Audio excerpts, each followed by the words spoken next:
আমার মতো হাজারো মায়ের সন্তান আজকে বিদেশে এসে সৌদি আরবে এসে কাজ না পেয়ে কান্নাকাটি করতেছে।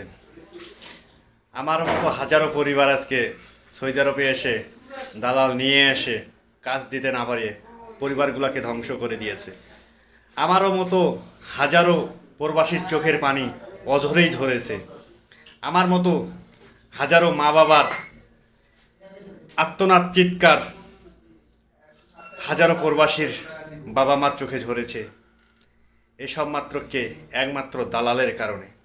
এসব দালালগুলা সৌদি আরবে নিয়ে এসে প্রবাসে নিয়ে আসে সাধারণ মানুষকে যে হয়রানি করায়, যেসব কাণ্ড কারখানা করায় সামান্য কয়েক টাকার জন্য একটা পরিবারকে ধ্বংস করে দেয়, এসব দালালদেরকে আল্লাহ ক্ষমা করবে না, কারণ এরা অন্যের হক মারি খাইতেছে।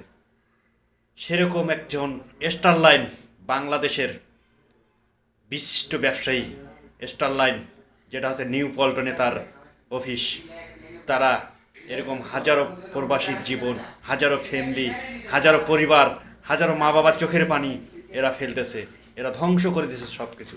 এই স্টারলাইন থেকে আপনারা সকলেই দূরে থাকবেন। স্টারলাইন এবং আলনুর এই দুইটা এজেন্সি থেকে আপনারা সকলেই দূরে থাকবেন।